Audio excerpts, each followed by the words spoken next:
Hello and welcome again. In this part of the course I'm going to teach you one cool trick to help you color this illustration. And we are going to take this computer as an example. We are going to render this computer entirely beyond this black and white look that we just gave it on the previous step. So as you can see, I have here with me this swatch. This is the material palette swatch. I've downloaded this from the internet. It's a resource that Google puts up for every designer that wants to use it. And I'm using this because it's a very basic set of colors. It has different shades of each color. But you don't need to have this specific swatch. You can use whatever you want for your work. Okay, having said that, I'm going to teach you the basic principle behind this approach for coloring an isometric object, and I'm going to take this cube as an example. I'll double click to enter isolation mode. So it all comes down to this. This cube has 3 different sides, and each side will be receiving a different amount of light. So let's say that the light source is on the top left of this illustration. So the top part of this cube will be receiving the most light and will be the lighter color of them all. Then the left side of the cube will be the second most light part, or the intermediate one, so to speak, and the right side will be the darkest one. This will give it a 3-dimensional aspect. Can you see the difference now? It looks much better now. It helps reinforce the idea that we are dealing with a 3-dimensional object, much more than when we just had strokes, just lines. So the top part will be receiving the most light, then we have the intermediate part, and then we have this right side, which is the darkest side of them all. So let's follow this very basic principle to start coloring our entire illustration. So this base of the computer will be like the top part of the cube. We're going to color it a very light gray. So of course we are going to remove the strokes at this moment because they are not helping us to achieve the 3-dimensional look that we want. We're going to click on this slash icon. By the way, you can always toggle fill and stroke here by hitting X on your keyboard. So we are going to color this side here. This will be the intermediate one. We are going to give it a slightly darker tone. And then we are going to color this other side that will be the darkest one. We're going to choose a darker gray. For this, we are going to color it the same way as we did before here on this part. Of course, if you are not happy with the result, you can always go back and modify that color until you are happy with it. I'm now giving it a slightly lighter tone, so it's not as dark as the side of the computer.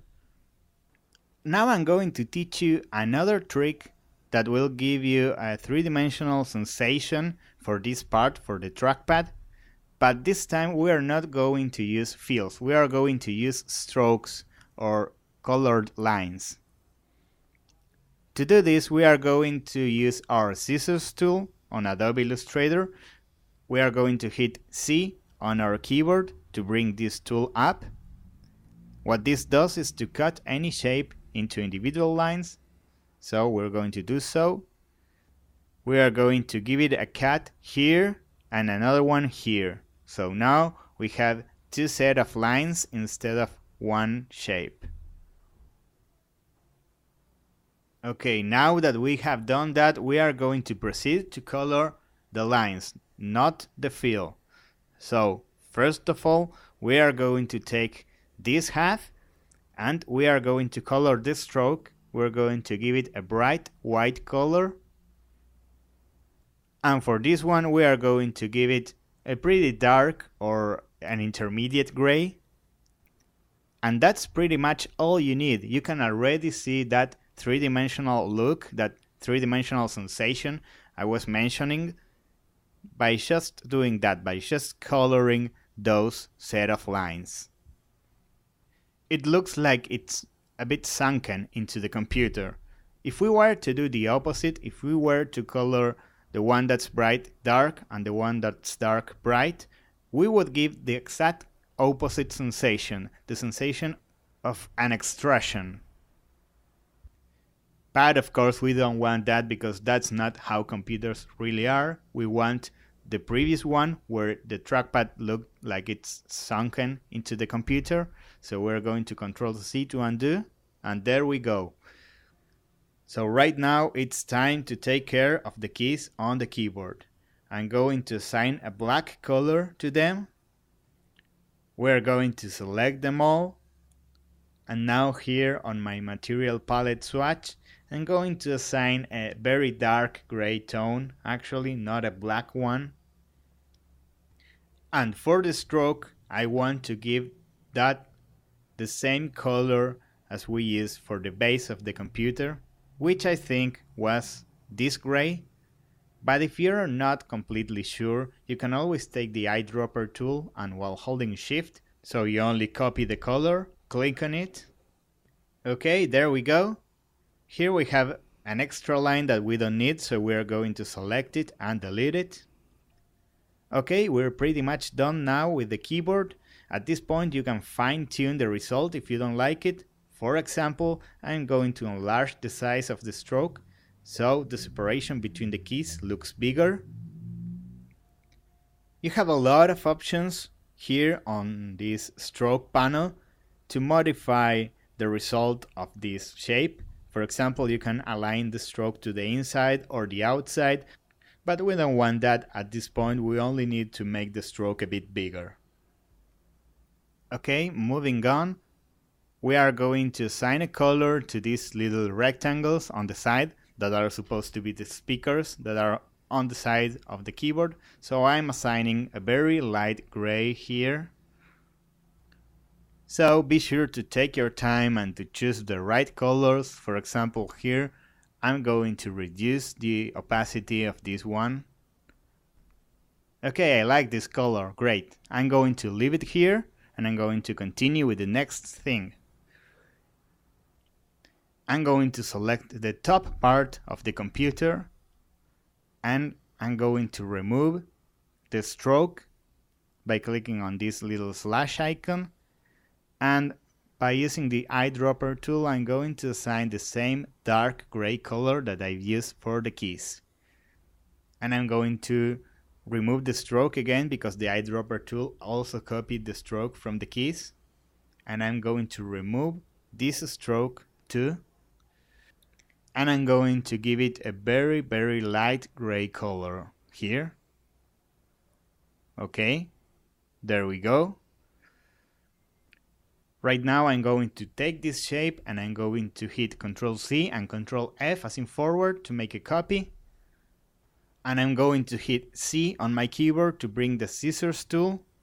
And as I did before, I'm going to cut this anchor point and this anchor point. So right now I split this in two. What I want to do is to keep one and delete the other one. It doesn't matter which is which. I'm just going to do that. So I'm going to select any of these two shapes and I'm going to give it a bright white color, or a brighter than the other one at least. And as you can see, it has given this shiny, glossy effect to it. Okay, so now onto some final details. Right now I'm comparing this isometric computer with my actual computer that I'm currently working on.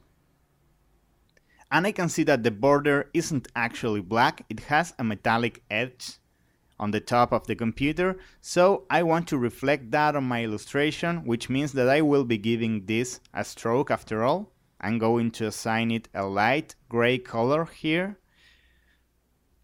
I'm going to bring this color up a bit. And then finally I'm going to align the stroke to the outside. Okay, all done. So I believe the top part of the computer, the part with the screen, is now complete. So I'm going to quickly select every shape here by using my selection tool. and I'm going to Object, Arrange, Send to Back. Everything is looking good at the moment, but I want to fix one minor issue that I'm having right now. And it is that I can't see this little round shape. You see this that's supposed to be the top camera? Well, I'm going to select every shape here. And in order to see what's the problem, I'm going to Object, Lock, Selection. So everything here is now locked. Okay, now that I've locked everything else, I can clearly see what the issue was. This doesn't have any stroke or any fill, so we can't actually see it. So in order to fix that, I'm going to assign it a color, and then, just in case, I'm going to Object, Arrange, Bring to Front, so I know this is now on top of everything.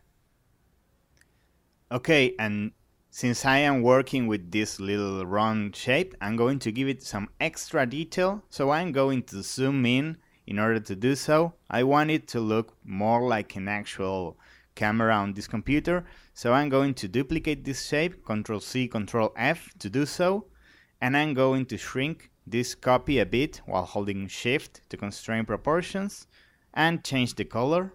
There we go. Now I'm going to unlock everything else. Finally, I want to group every major part of this illustration, so I'm going to take everything here and go to Object, Group, or hit Ctrl+G on the keyboard. It's always a good practice to keep the main elements of the illustration grouped together.